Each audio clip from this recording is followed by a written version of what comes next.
May laban to eh. Ikaw ba naman magpapahulog ka sa bitag ng mga kalaban?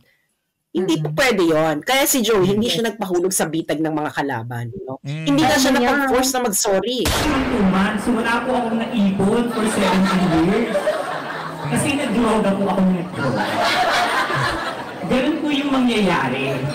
Sa loob ng 6 na taon, kapag nag-droga ka na nag-droga, wala kang magagawa sa Pilipinas.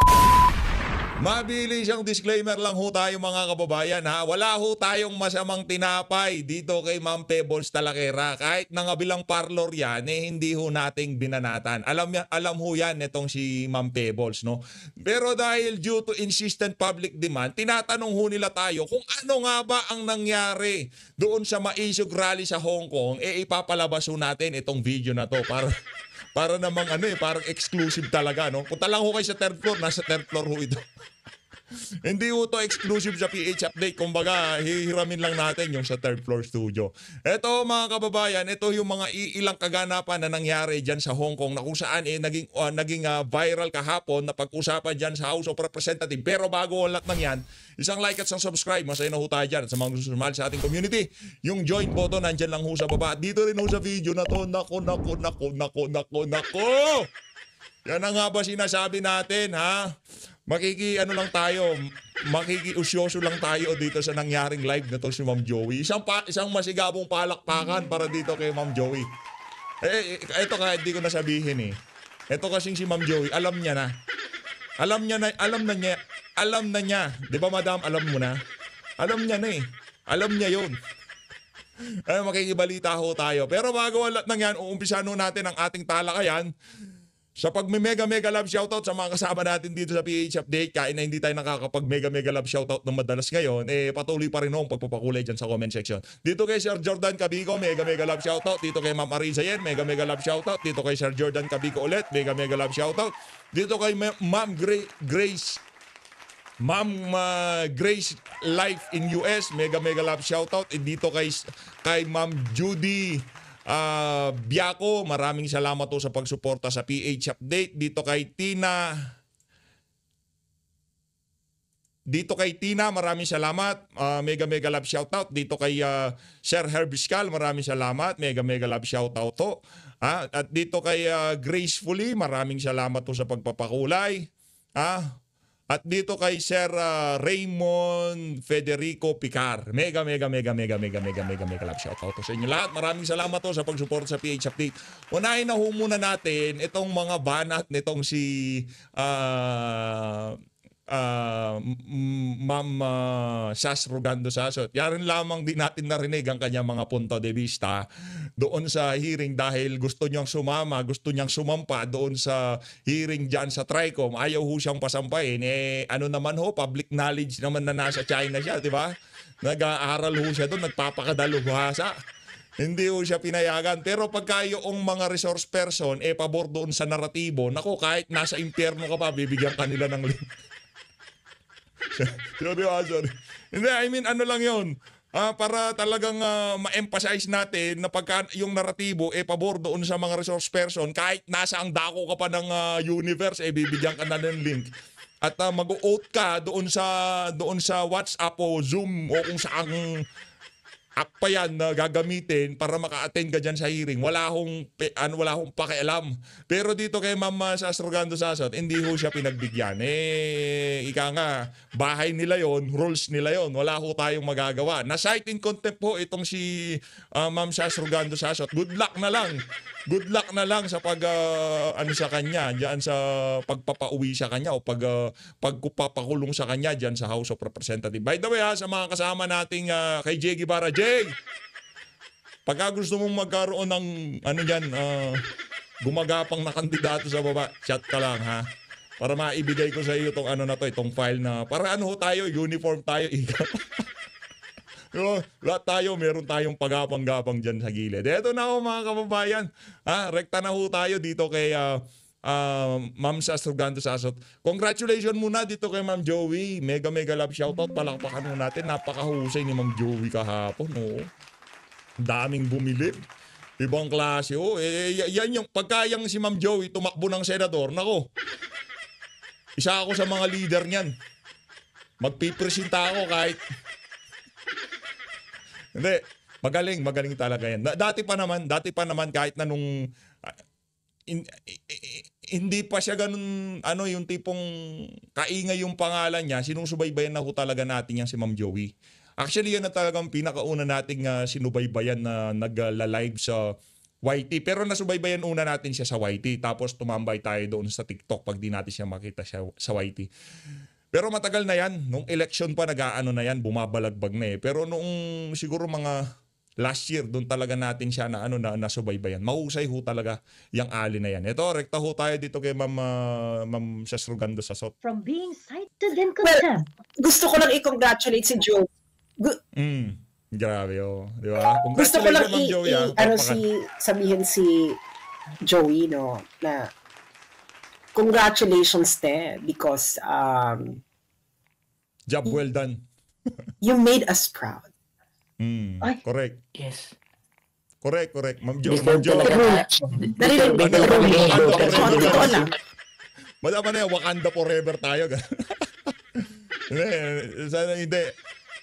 Yung pagsasalita nitong si Ma'am Joey, representa niya ho yung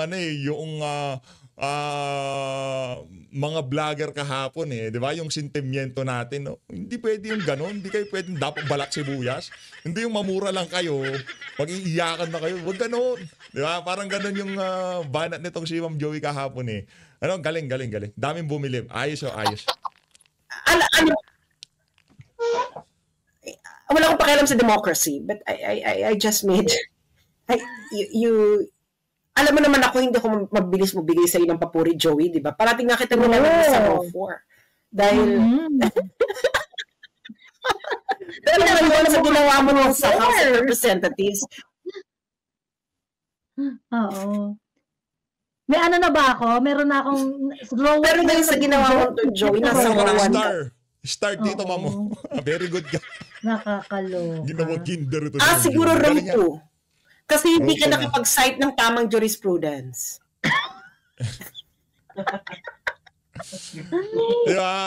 Di ba? Kung si Ma'am Joey nakapangbalagbag siya doon ng ganun katindi, ito, imagine niyo na lang. Imagine niyo na lang ho, kung yan si Ma'am Sasrugando Sasot, ang papasukin nila dyan sa hearing na yan, bigyan nila ng link, di ba? Isipin nyo na lang ho kung ano ang mangyayaring kaguluhan o sandadamputin itong mga crocodile na to kung sakaling bigyan nila ng pagkakataon itong ali na to na magsalita dyan sa hearing na yan. Hindi naman natin sinasabi na hindi magaling si Ma'am Joey. The best yung ginawa ni Ma'am Joey. Parehas na dekalibre yan. Kaso, kumbaga sa pagkain, meron ho silang magkakaibang flavor ng pag-atake sa mga issue. Kung matagal nyo na silang sinusubaybayan, meron ho silang magkaibang flavor. Pero parehas yung mahusay yan. Wala ho kayong tulak kabigin sa mga yan. Magkakalibil yan. Third Floor Studio, Ma'am Joey, yang si Ma'am Sasrugando Sasot, yang si Ana Malindugo, yan, magkaka-level yan pagdating sa pagpapaliwanag. Tayo naman dito, nakikiusyoso lang tayo. Sila talaga yung ika nga pambalagbagan, no? Tayo ano lang naman tayo dito Diba? Ano lang dito, tolits lang ho tayo dito. Hindi naman, kasi pabago-bago naman siya. Sabi niya, batas. Tapos sabi niya, hindi, jurisprudence, ganyan. Ayun, ganda pa naman ang example ko doon. Yung, natawag dito, yung election prepared student. Magaling si Ma'am Joey. Di ba sinabi ko nga sa'yo, dapat, you should have come prepared na lahat na jurisprudence, na almo, ganyan. Para pagdating dun sa big day, pak, Emerald, channeling boom, boom, according to GR. Ganyan, eksena. All I can say is you made us smile during that time. Maraming salamat, kasi Ma'am Jo. Maraming salamat. Very hindi ka nagpatinag. Sabi ko talaga, puksaan to si Joey, nandiyan puksaan to. Puksaan nga nangyari, talagang balagbag talaga Solid. Nagbunga yung mga yun yung nangyari talaga.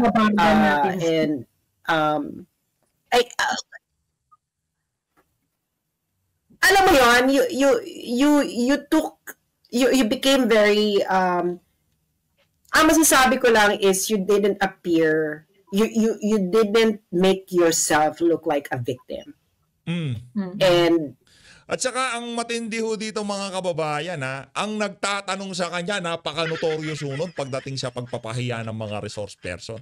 Nakita ho natin kung paano sumalansan yun. Akala kasi niya yung kung paano niya binardagol itong si Ma'am MJ, magagawa niya yon dito kay Ma'am Joey. Etong isa na to, iba to eh. Nakita niyo naman si Ma'am MJ, ho yun, malambing yun. Yung tipong ho siya, yung hindi siya ka-style nitong ito nakikipagsapakan. I mean, sa balagbagan pagdating sa mga argumento, yung tipong hindi kanya pwedeng literal, pwedeng makikipagbugbugan ho talaga yung ali na yan pagdating sa argumento. Hindi ko kayo palulusutin yan.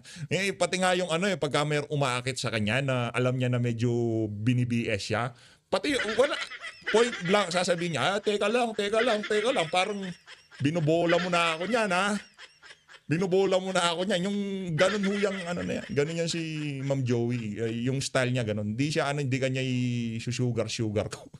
Hindi kanya bubula-bulahin. Yeah. You actually, this is your, I'm gonna give you backbone. Ito yung moment mo na yon. This is your, I'm gonna give you backbone. Huwag natin kunin yung moment kay Ma'am Joey. Sa kanya yun Pinaghirapan niya yun. Siya yung humarap doon sa bagay na marami sa mga vlogger ngayon kinatatakutang harapin.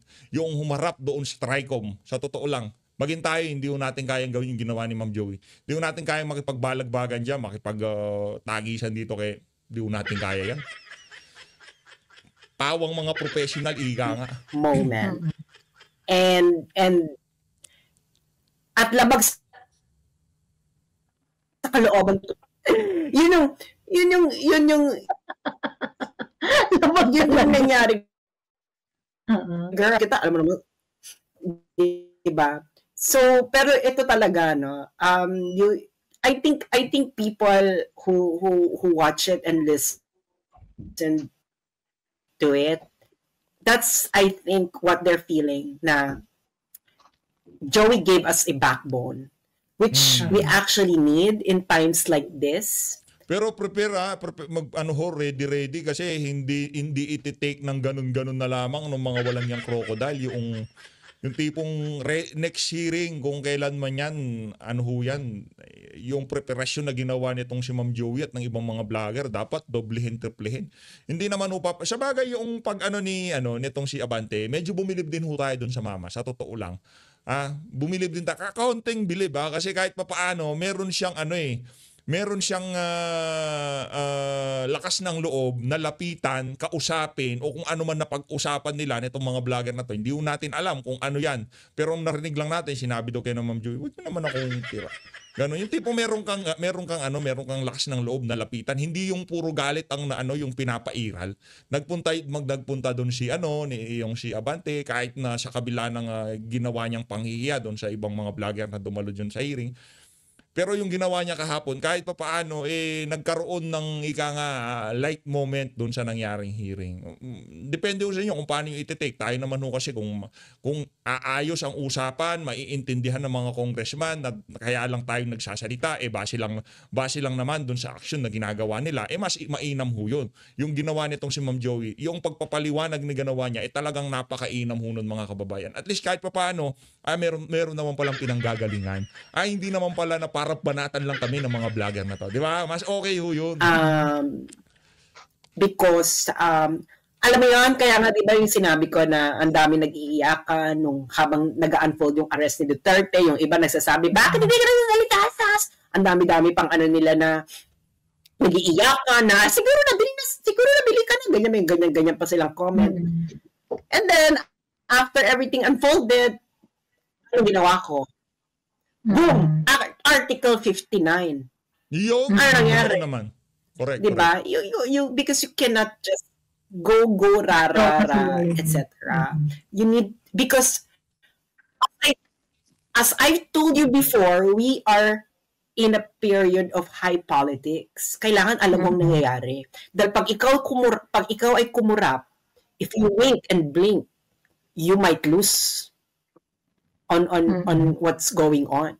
Kaya dapat, you know the game that when it's being played. Hindi ka naman po pwedeng sumabak sa isang laro na hindi mo alam kung paano ang rules, anong nangyayari sa larong yan.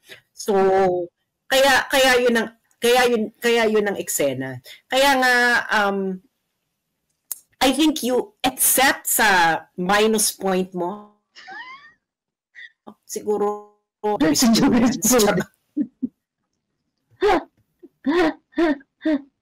ay, objection, Your Honor. Hindi naman kasi malinaw yung ano niya. Hindi rin mo malinaw yung site law, site jurisprudence. Pabago-bago rin siya ng hinihingi.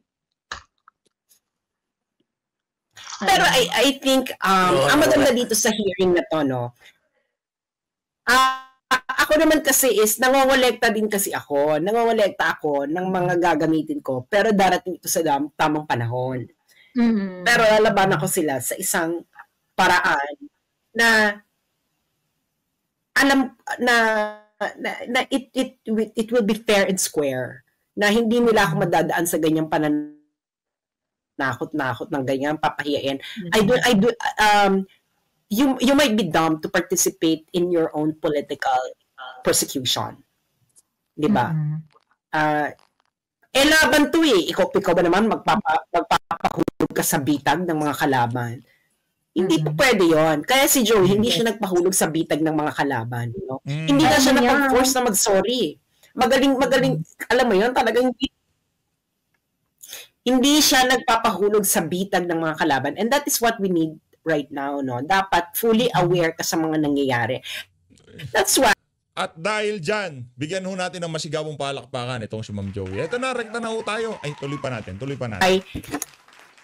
You make your brain a moment that you would likely lucid. Because ang kalaban natin hindi lucid. Charot. Anyway, so you need to be perfectly lucid so that you become fully aware of what's going on, so that you can be fully prepared, and then when the right time comes, when the right time happens, you know what to do. Kaya nga, you need to do drilling. Ako pa mga ganito, no? Parang earthquake lang yan. Diba? Before the real thing happens, you keep on practicing, nagdi-drill ka, diba? May mga earthquake drills, ganyan, para pagdating ng event, meron ka ng muscle control. You know, kagad ganito. Because, parang muscle memory naman ata yun. Di muscle. Di ba pagka naglalaro ng bilyar, yung muscle memory, yung pag weights ka, pero yung muscle control. Yeah, bakasan pa tayo mapunta. Rekta na ho tayo dito kay Nay Pebbles. Ang tawag talaga dyan kay Nay Pebbles Talakera. No, wala ho tayo masamang tinapay dyan. Sa mga nagtatanong lang kung ano yung mga nangyari noong panahon ng maisog Hong Kong, heto ho ang totoong nangyari. Sabay-sabay ho natin ng panoorin. Hindi ho ito para palabas natin, para okra yan o kung ano pa man, ha. Papanoorin lang ho natin. Okay? Papanoorin lang ho natin. Ika nga, yung paglipat nitong si Nay Pebbles dyan, hindi ho tayo bumanat. Hindi natin, wala ho kasi sa ano natin yan sa bokabularyo natin, yung tipong kikipag-away. Hindi tayo nagkikipag-away dito. Kumbaga, nandito tayo para masaksihan ng sambayan ng Pilipino kung ano nga ba ang katotohanan dyan sa mga kaganapan na yan sa maisog Hong Kong. Ito, lumabas na ho yung mga picture. Siya na mismo nagsalita sa House of Representatives. Actually, ano na ho yan isa ho ito sa mga hindi ho natin nagawa na reaction video noong mga panahon na yon. Ngayon pa lang. Ito, rekta ho tayo dito. Game. Grabe, kasinso.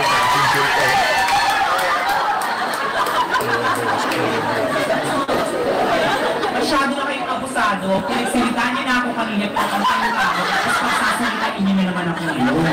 Isa lang naman ang sasabihin ko na huwag kayong magnanakaw. Yun lang, huwag kayong mag-aadik.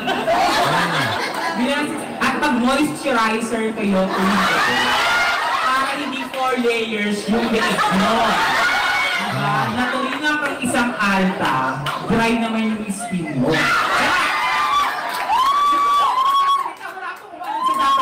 nagtitiis. Sa foreign policy, hindi ko alam yung pinag-aagawang dagat na yan. Dahil mas dagat, hindi ko nakakakot. Anong basa? Basta alam ko lang, mahal ko kayo mga OFW. Dati rin po akong, gaya ng kwento ko kanina, dati rin akong OFW, pero kasi kayo ligal, ako ligal. Overstay ako for 17 years. Diba? Ako na po mismo yung sumuko. Kakaharap sa akin ng immigration ng Tokyo, napagod sila. Isang araw, pumunta ako ng immigration, sabi ko, susuko na po ako. Sabi nila, bakit? 17 years, hindi na po ako hinahanap. Hindi niyo ako makita. Sabi nilang gano'n, oh sige, salamat ng marami. Ngayon, magbigay ka ng date kung kailan mo gusto umuwi. Yun yung amnesty kasi yun sa Japan, na kapag sumuko ka, magbibigay ka ng date kung kailan mo gusto umuwi. So, 2 months po yung hiningi ko. Sabi ko, bakit naman 2 months? So, wala po akong naipon for 17 years. Kasi nag-droga po ako nag-droga. Ganun po yung mangyayari. Sa loob ng 6 na taon, kapag nagdroga ka na nagdroga, wala kang magagawa sa Pilipinas. Yun ang experience ko eh. Yun ang experience ko sa buhay. For 7 years, suminghot ako ng suminghot. Suminghot ko lahat. Walang magandang pumasok sa utak ko. Pati yung mga magulang ko, nakalimutan kong padala ng pera. Pero yung wine, bote yung inaagaw ko. Wine glass. Sorry, kachipan yung wine glass lang naman. Saka ininom ko ng Moe. Hindi yun po talaga. Once na nagda-drugs ka, ako based on my experience, po kasi ako sa Japan.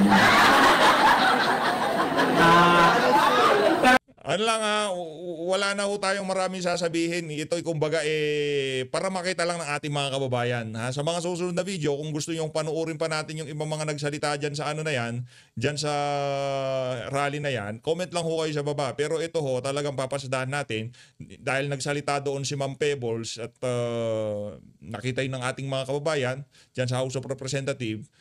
Mas maigi na makita na rin ho yung pagsasalita niya sa Hong Kong, di ba? Karamihan ng mga naging customer ko, yung dating kasi ng ganda ko, hindi pang girlfriend, pang tapit.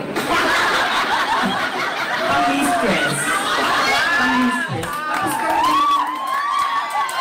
Tapos karamihan ng mga naniligo sa akin, mga yakuza, mga mafia. So, meron akong isang sinagot na yung boyfriend ko. Ano siya? Drug lord.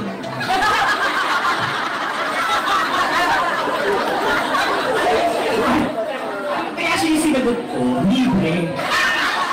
Hindi na ako bumibili. Libre gamit. Pero sa kulang ko ha, walang mananalo sa droga. Yes! Walang panalo sa droga kundi yung pusher. Hindi nagbibili. Ana Amboy, hello! Presidente, kapag presidente... Sino yung nagsalita? Sino yun? Sino yun? Gulat ako doon. Si Madam pala, si Madam. Nagulat ako! Presidente ka, dapat hinay-hinay lang. Hinay-hinay lang kasi minsan rin natitira. Nakukuha na ng picture. Tapos kapag pictorial kayo, malalaman nyo yan eh. Malalaman nyo yan kasi hulas yung mukha. Yung parang lahat na hulog. Yung eyebag mo nandito lang, yung skin mo nandito lang. Tapos yung dito mo, nasa leg na. Ganun yung mga walang tulog. Based on my experience po ito ha. Pero kasi ako, ang amats ko, kapag nakaganyan ako, naglalagay ako ng moisturizer sa mukha.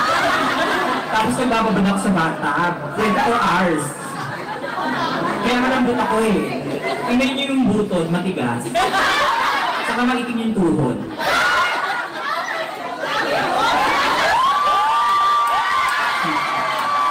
No comparison. Napagsalita tuloy ako. Pasensya po kayo kung nakakataglakin ako ng nagsasabi lang naman po ako ng katotohanan ng tao. Pinagsalitaan niyo na naman kasi ako eh. Kaya sa ating mga OFWs na nandito po sa Hong Kong ngayon, yun po, huwag yung imbahin yan. Ako na 17 years. Laban lang. Laban, tapos labanan din natin yung gobyerno kasi masyadong malaki yung tutulong niya sa bansa natin. Diba? Yes. Ay,